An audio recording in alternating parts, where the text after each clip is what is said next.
Notes for increasing geometric sequences. These sequences are increasing, but not by adding a number between terms. This sequence is increasing by multiplying between terms. So you can see that 3 times 3 would give us 9. 9 times 3 would give us 27.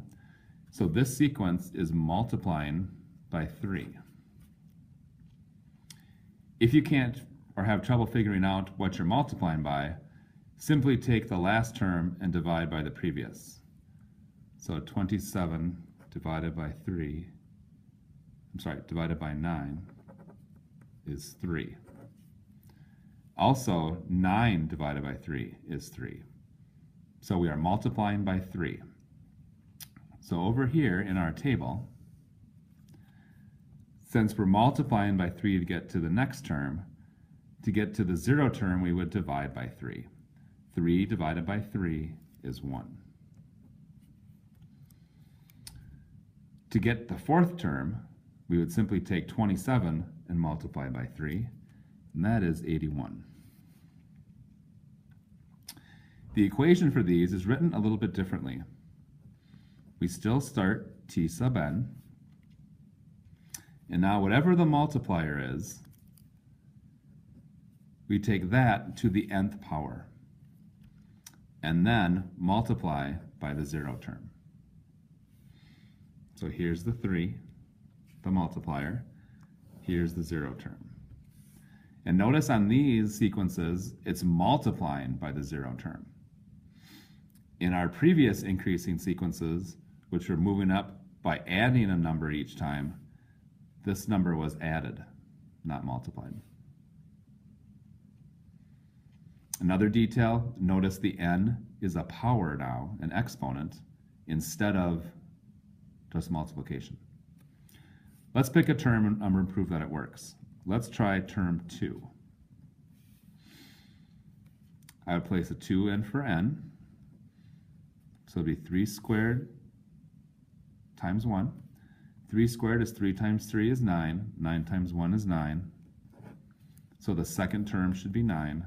The second term is 9. So this gives us a little different equation.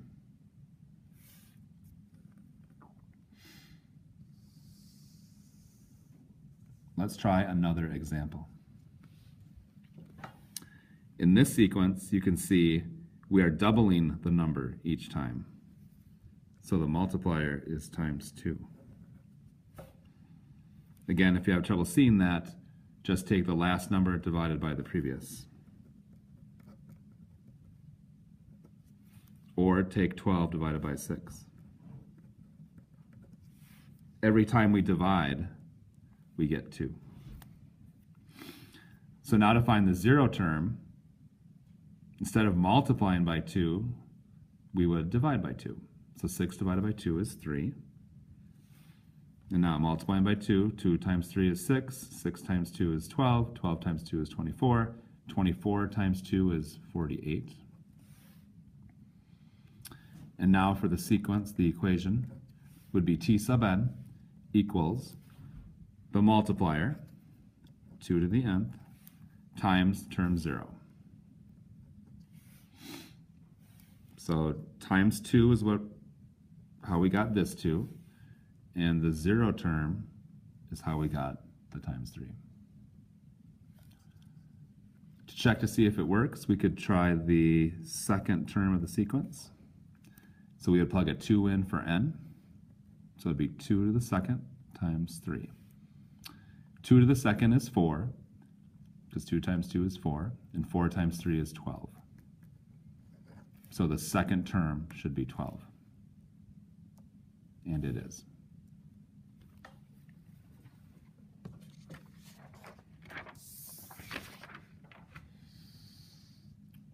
For the third example, you will notice that this time we are multiplying by 4.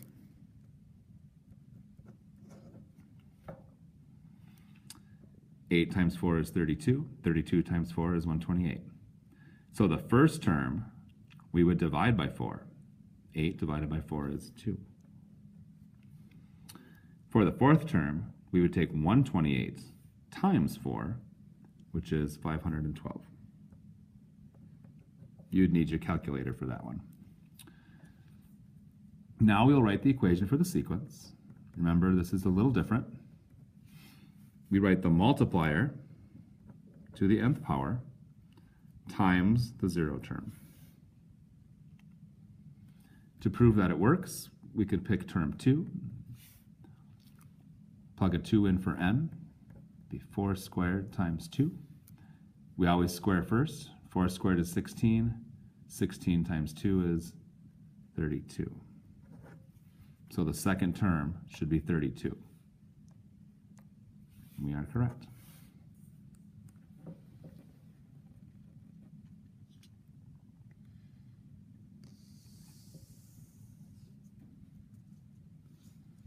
For the fourth example, you will notice that 6 times 6 is 36. The multiplier is times 6.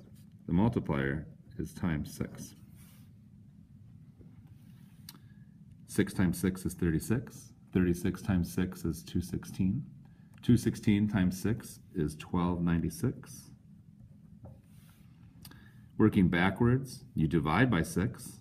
So 6 divided by 6 is 1.